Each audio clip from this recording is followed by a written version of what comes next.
안녕하세요. 반갑습니다. 자, 이번 시간에는 통신 속도랑 용량, 프로토콜에 대해서 배우게 되겠고요. 꽤 많은 출제 빈도를 가지고 있습니다. 그러니까 잘 정리해 주시기 바랍니다.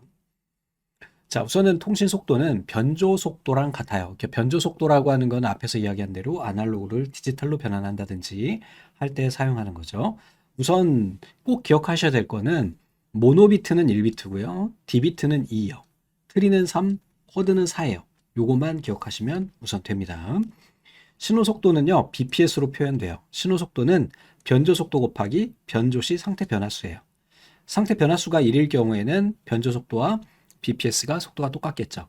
변조 속도라고 하는 거는 우리가 이 파형을 디지털로 변조하는 그 단위를 의미하는 거고, bps는 실제 전송되는 속도를 의미하는 거예요. 그러니까 변조 속도랑 신호 속도는 같을 수밖에 없겠죠. 변조하는 만큼 전송이 되니까. 하지만 변조 시의 상태 변화수가 많아지면 많아질수록 신호 속도는 달라지겠죠. 바로 이 상태 변화수 때문에 우리가 문제가 출제된다. 이렇게 보시면 되겠어요. 자, 좀 전에 이야기 드린 대로 1비트 같은 경우는 2 위상이에요. 2 위상이라고 하는 거는 위상이 두 개인데, 위상이라고 하는 거는 이 발현되는 각도가 다르다는 얘기죠. 그래서 여기에서 얘는 이렇게 시작된다든지 이런 형태가 되는 거죠. 자, 이게 기본 1비트예요. 왜 그러냐면 1비트는 어때요? 한 칸을 의미하고 여기엔 0하고 1 두 가지가 들어갈 수 있기 때문에 두 가지의 파형을 보낼 수 있다는 거예요. 되셨죠? 자, 2비트는요. 얘는 4위상이에요. 그 이유는 뭐냐면 비트 수가 두 개니까 01, 10, 11, 10 뭐 01이 되겠지? 이렇게 총 4개의 경우 수가 발생할 수 있기 때문에 얘는 뭐야? 2비트는 총 4위상이 되고, 얘는 보호로 따졌을 때 2비트는 2배, 3비트는 3배, 4비트는 4배가 되는 거예요. 이것만 곱해주면 돼요. 그래서 데이터 전송 속도는 변조 속도 곱하기 단위당 비트 수를 적용하면 돼요. 변조 속도는 분의 1로 하면 되겠죠? 자, 그러면은 이렇게 비트가 한 단위 신호일 경우에 보호 속도는 bps의 2분의 1이 된다라는 거, 이런 거 다 모르셔도 상관없어요. 되셨죠? 자, 3비트가 한 단위 신호일 경우에 보호 속도는 bps의 3분의 1이 된다. 4비트니까 4분의 1이 된다. 다 모르셔도 돼요. 계산만 할 수 있으면 돼요. 자, 쿼드 비트를 사용한다 그랬어요. 몇 비트요? 4비트요. 변조 속도가 1600 보호예요. 이때 데이터 신호 속도는 그랬죠. 어떻게 하면 돼요? 1600 곱하기 4요. 6400이요. 끝. 다음 문제요. 8위상 2진폭이래요. 8위상이라고 하는 거는 3비트가 되겠죠? 2진폭이라고 하는 거는 2위상이에요. 기본 뭐야? 1비트 표현이 되겠죠. 그래서 결국은 3비트 더하기 1비트 해가지고 4비트가 표현이 되는 거고, 2400 보호를 이 속도로 보내려면 곱하기 4 하면 돼요. 요건 좀 까다롭긴 하죠. 4위상 2진폭이니까 약간 값이 다르다는 것만 참고하시면 될 것 같고요. 자, 이번에는요, bps가 먼저 나왔어요. 그리고 8위상이래요. 8위상이라고 하는 건 몇 비트요? 네, 3비트요. 맞죠? 2의 3승은 8이니까. 그럼 얘는 뭘로 나누면 돼요? 3으로 나누면 돼요. 됐어요? 그래서 3으로 나눠주면 1600이 나온다. 이렇게 계산하시는 거예요. 간단하죠? 자, 다음에 통신 용량 공식이에요. 종종 출제됩니다. 이건 샤논의 정리고요. 이 통신 용량이라고 하는 거는 뭐예요? 신호 대 노이즈 비예요. 즉, 신호가 높아지면, 시그널이 높아지면 높아질수록 속도가 많이 늘어나게 되겠죠. 대신에 노이즈가 높아지면 높아질수록 속도는 떨어지겠죠. 이거예요.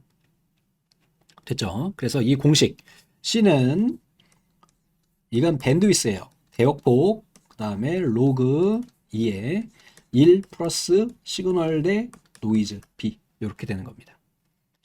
여기에서 전송 속도를 높이기 위해서는 이 밴드위스, 대역이 높아지거나 시그널이 높아지면 되겠죠. 그죠? 주파수 대역폭을 늘리거나 잡음비를 줄인다. 즉 다른 말로 이야기해가지고 신호 전력을 늘리거나 잡음을 줄여주면 되겠죠. 됐습니다. 요거 꼭 기억하시기 바랍니다. 아주 자주 출제돼요. 자, 프로토콜이라고 하는 거는 서로 대화할 수 있는 표준화된 언어예요. 여기에서는 뭐 통신 규칙 이렇게 이야기하는데, 우리가 지금 제 말을 여러분들이 알아들을 수 있는 거는 한국어를 쓰시기 때문이죠. 맞아요. 그러니까 통신을 하려면 서로 알아들을 수 있는 언어를 써야 되는데, 그 표준화된 약속된 언어가 프로토콜이란 얘기예요. 그래서 이 프로토콜에는 꼭 필요한 것들이 있어요. 우선 구문이 있어야 돼, 구문. 그 다음에 의미요, 타이밍이요. 무슨 의미예요? 이게 구문이라고 하는 거는 데이터의 전송 형식이나 보호와 신호 레벨을 규정한다. 이거 어렵게 써 있는데, 쉽게 얘기해서 제가 여러분들한테 자, 데이터 전송 형식 이렇게 말씀을 드렸어요. 그러면 이게 바로 구문이에요. 문장이 있어야 될 거 아니에요. 그지? 의미는요. 여기에서 보내지는 얘네 문법 구조를 의미하는 거예요. 타이밍은요. 속도요. 제가 한번 해볼게요. 전송 데이터의 형식 이렇게 얘기하는 것과 전송 데이터의 형식 또는 전송 형식 어떤 걸 알아들으실 수 있겠어요? 정확한 적정한 속도겠죠? 바로 이거예요. 그래서 프로토콜의 기본 요소는 구문, 의미, 타이밍 세 가지. 시험 문제 허블나게 출제됩니다. 꼭 기억하세요. 됐죠? 자, 프로토콜의 기능은요. 단편화, 재결합, 캡슐화, 흐름 제어, 오류 제어, 동기화, 순서 제어, 주소 지정, 다중화, 경로 제어. 다 해, 얘가 다. 다 하는 거예요. 되셨죠? 자, 그리고요. 우리가 이 OSI라고 하는 거는 개방형 시스템 인터페이스예요. 우리가 지금처럼 사용하고 있는 인터넷 개방형 돼 있죠? 개방형으로 되어 있는 이런 인터넷을 접속할 때 필요한 규격이 있는 거예요. 접속할 절차가 있는 거예요. 그래서 그 접촉할 절차에 따라서 우리 7개 층으로 어디에서? ISO에서 여기에서 정의를 했어요. 오픈 시스템 인터페이스예요. 얘는 어떻게 기억하느냐? 얘가 1계층이에요. 얘가 7계층이에요. 물대네트, 셰표, 이렇게 기억하시면 됩니다. 총 7개고요. 여기에서 아주 중요한 거 나머지 다 몰라도 돼.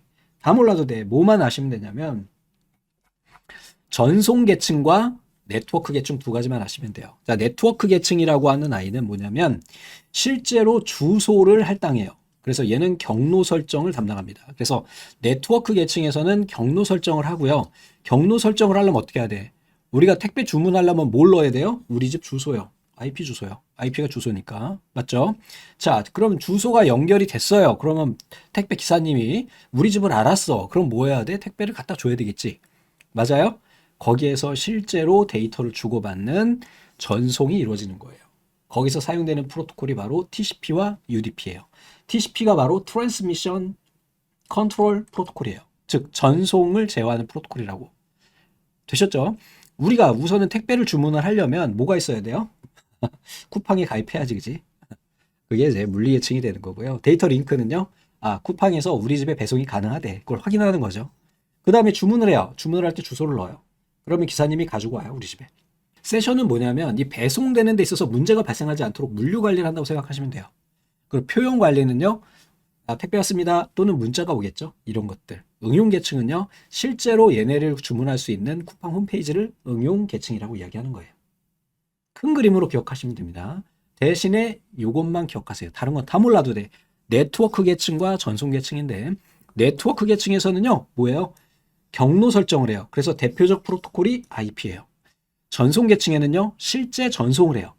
그럼 여기에서 사용하는 아이는 바로 TCP와 UDP예요. 이 두 가지에 대한 것은 나중에 문제를 풀면서 정리하시면 되는데 얘는 신뢰성을 보장해요. 얘는요. 신뢰성을 보장하지 않아요. 그렇다고 해서 UDP가 나쁜 거야? 아니죠. 예를 들어보죠. 제가 만약에 인터넷에서 굉장히 중요한 인증서를 다운로드 받을 거예요. 근데 인증서를 받는 도중에 1비트의 오류가 발생했어요. 그럼 어떻게 돼? 얘는 무결성이 손실이 되죠. 이때 다시 전송하라고 요청하는 게 TCP예요. UDP는요. 여러분들이 영상을 봐요. 음악을 들어요. 영상을 보는 도중에 1비트라고 하는 거는 여러분들 눈이나 귀에 들리지도 않아요. 넷플릭스 보는데 1비트 오류 난다 그래서 문제가 될 게 없어. 근데 만약에 오류가 났다고 해서 얘가 인식을 하면 처음부터 다시 봐야 돼. 그러고 싶니? 아니죠. 그 정도는 무시해? 라고 하는 것이 바로 UDP예요. 이것만 기억하시면 됩니다. 되셨죠? 자, 오늘 여기까지고요. 제가 굉장히 짧게 말씀드렸어요. 그 이유는 뭐냐? 어려울 게 하나도 없다고. 단위 신호당 비트 수 1비트, 2비트, 3비트, 4비트 이름 뭐라고요? 1, digit, 3, quad. 위상으로 치면 2, 4, 8, 16이에요. 기억하셔야 됩니다. 곱하거나 나누면 돼. 보호가 나오면 곱하고요. BPS가 나오면 나누면 돼요. 됐죠? 자, 샤논의 정리요. 밴드위스 로그 2의 1 플러스 S per N이에요. 뭐야? 시그널 신호와 밴드위스가 높아지면 높아질수록 속도는 높아진다. 프로토콜의 기본 요소요.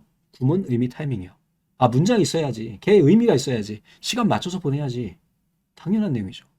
다음에 OSI 7레이어, 물대네트 셰표, 됐죠? 네트워크 계층과 전송 계층만 하시라. 네트워크 계층은 경로를 설정해요. 얘는 IP 프로토콜을 담당해요. 그 다음에 전송 계층 같은 경우에는 실제 자료가 왔다 갔다 해요. TCP와 UDP를 써요. 끝. 이것만 아시면 5문제 맞히실 수 있습니다. 고생하셨습니다. 감사합니다.